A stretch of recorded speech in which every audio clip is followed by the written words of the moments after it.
This car was $450, and the plan, at least originally, was to replace the hood and the windshield, leaving me with a super cheap winter beater. And, you know, as things go, the train kind of came off the tracks a little bit, and that left us here.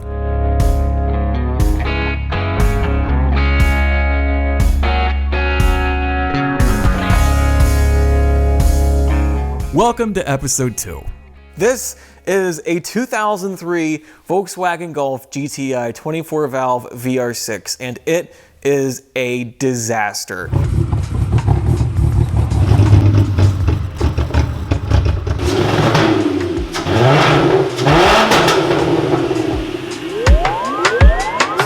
In this episode, we're going to put this car back together and see if it runs just as badly as it did before I took it apart. I'm honestly hopeful that by doing and changing a few things, like plugging off all the vacuum ports on the intake manifold and replacing the O2 sensor amongst some other things inside the engine, that we get a better result because, well, previously this car barely ran. So before the engine goes back in, I actually want to start by installing this, which was actually supplied by my friends over at ECS Tuning, and I didn't realize this until I was just clicking around on their site. This is a 2.5-inch Mark IV Golf complete stainless steel catback. It's extremely nice, and compared to like the MagnaFlow catback system or the Billy Boat catback system, this is significantly cheaper. It starts at like $475 and creeps up a little bit depending on which options you pick. For the money, I don't think you could get a nicer exhaust than this. So again, special thanks to my friends at ECS Tuning for sending me this for this project. This is pretty exciting. Yeah, so I know this seems a little out of place in terms of, well, there's no engine in the car, why would I put the exhaust on? I want it to help support the tail end of the Cat, because the way this is gonna work out, as I'm putting the engine back in and trying to hook up the exhaust, it might be kind of wonky and weird without the tail end being supported by the rest of the system. Yeah. Put this mid pipe in next.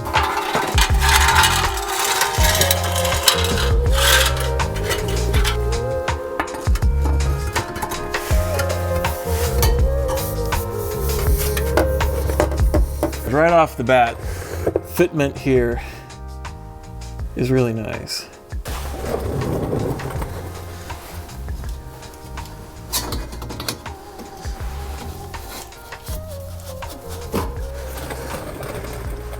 Huh, hell yeah.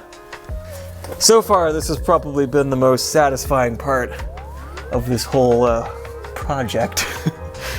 The exhaust fits perfect, it really does. I am very excited to hear this thing.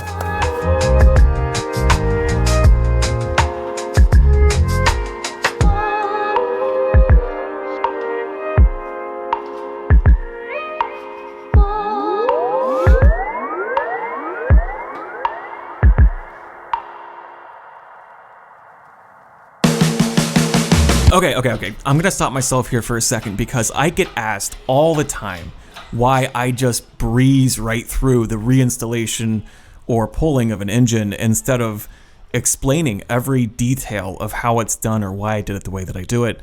And this is my rebuttal. I just don't think it's a great watch. And in the interest of making content for a broader audience, most people don't care. I think, maybe I'm wrong there, but most people aren't interested in learning the complete ins and outs of swapping an engine out and back in a 2002 GTI. I am in the entertainment industry, I think, and because of that, I think abbreviated work is maybe more important than super detailed. And you can clearly tell by the way I'm saying this, I don't really know. So if you have a suggestion on how to do this better, leave it down below. Otherwise, montages seem to be the best way to get through it without making it extremely boring.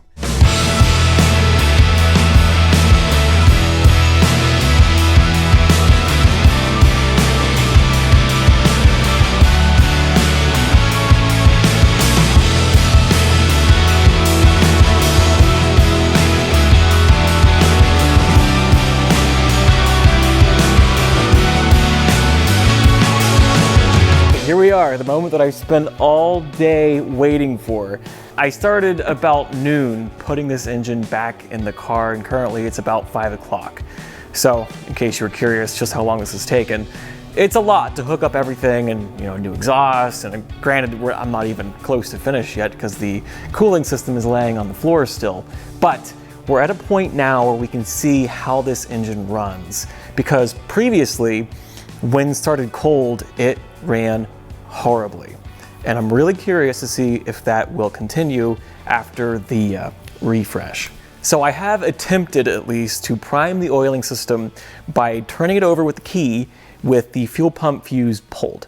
So I think it's good to go. I'm gonna check the oil one more time just to verify that. I don't believe I have the entire amount of oil replaced. I only put in 5 liters. I think these hold 6.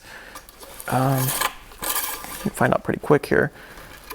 Yeah, it's towards the bottom, certainly still on the stick. So I guess we'll replace the fuel pump fuse, check for leaks, and boy, we're off to the races. And the fuse panel is right here. And number, 29.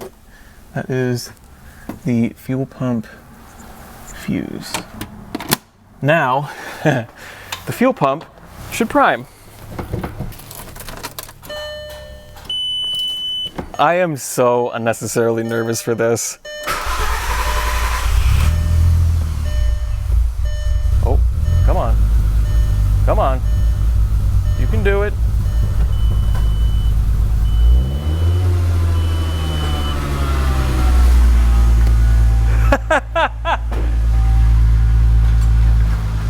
So far, it's running better than it ever has.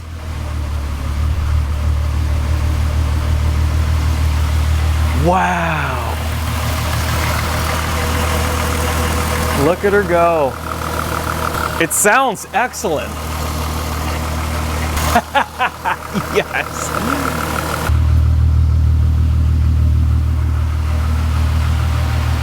Wow, this car has never sounded better. God, this is wonderful. There is no better feeling in the world than hearing your project car start for the very first time after what feels like a monumental amount of work, and it really doesn't matter what the car is. That is a universal feeling. Now, with that said, there was still a lot to do on this car before it hit the street for the very first time, including, putting the entire front end back together and the radiator and all that. So that was the next day. And then the following day, we went for our very first test drive. As you may have noticed, I did find a hood for this thing at the junkyard for 50 bucks. Is it nice? No. Does it need painted? Oh yeah. But it was 50 bucks and it's not totally annihilated. So the curiosity is ripping me apart. I slammed this thing back together and we're gonna go for a little road test to see what this thing is actually like. This hood fits horribly. This car has been wrecked more than once and the entire front end has been shoved around and nothing lines up.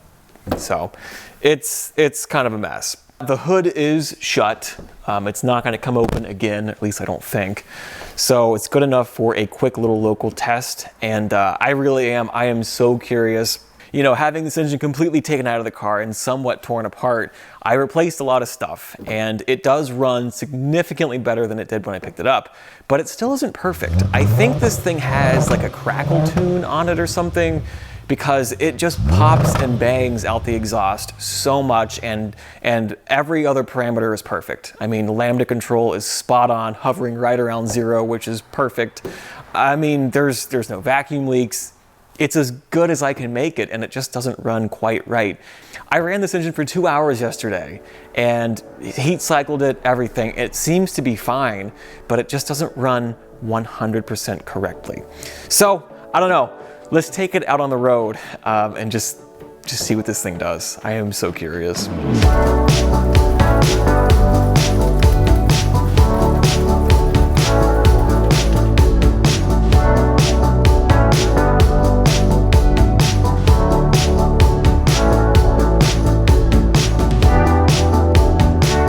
This car has been running for 9 minutes so far, and it's running badly again, and I'm not sure why. It ran pretty well yesterday, and it ran pretty well the day previous, but I started this morning and it barely runs again.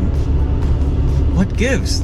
I did bring VCDS, so we can monitor this thing real time and see what it's doing. I cleared everything yesterday when this thing was running correctly, so if we have any fault codes, yeah, no fault codes found. Yeah, this thing runs not great. Let's go for a drive and see what this thing is made of.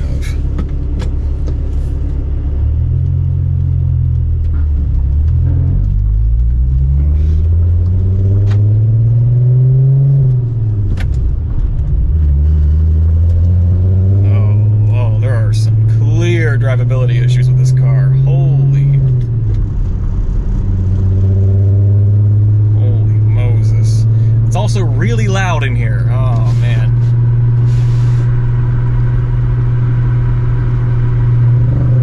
Yeah.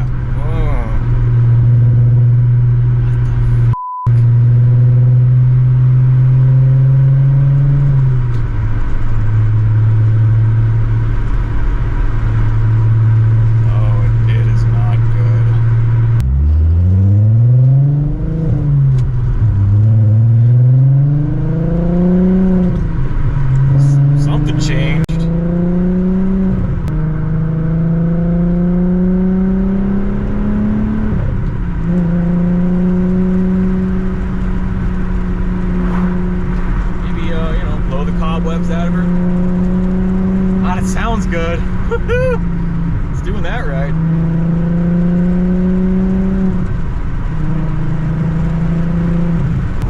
I mean, I guess funny. I keep going back and forth between, man, this thing runs like shit. Wow, it sounds good.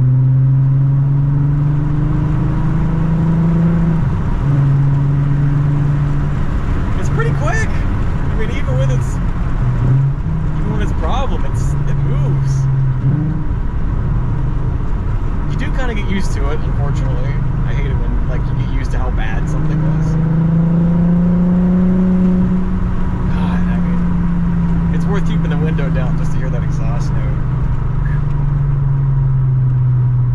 So now our Lambda trims are in the negatives pretty significantly. Negative 25, negative 21, hovering in the high negatives. Is that gas? Oh god. Oh god, is that gas? Sure smells like gas.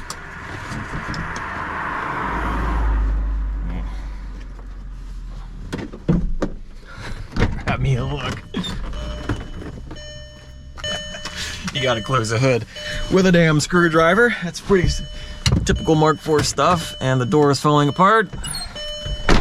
Alright, let's fire this pooch back up. Right up.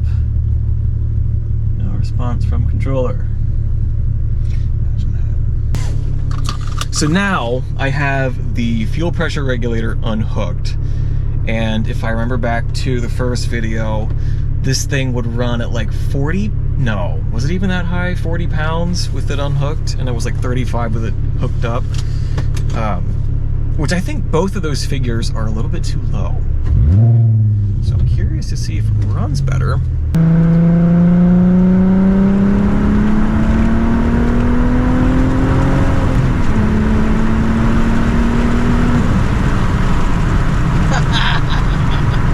It's fast!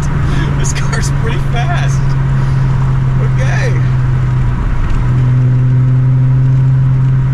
I think it has a shitty fuel pump in it. With that regulator unhooked, this thing is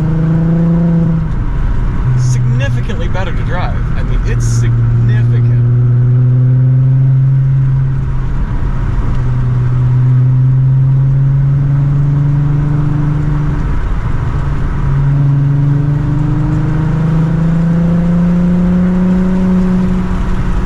Wow. Well, it has been a couple of days of careful consideration on what to do with this car from here, and this might come as a jolting surprise after the last clip of me hossing this thing down some back roads, which it does quite well. But in the meantime, I've had it inspected, it's legal, and I took it on a 6+ hour drive around Southeast Ohio, the Hocking Hills area and back, and it did pretty well. There's really nothing immediately wrong with the car, except for it's way too small for what I need. And I knew that going into it, obviously. My plan originally was to drive it for 3 or 4 months, sell it for something bigger, and move on. But I think we're gonna expedite that plan because I have some plans forming for other projects, and this car just doesn't really fit in. It doesn't really fit the bill for what I need or what I want. So this project was a success. It's legal, it's drivable, it's back in service. But I think this car is better off in somebody else's hands. Thank you so much for watching. We'll see you in the next one.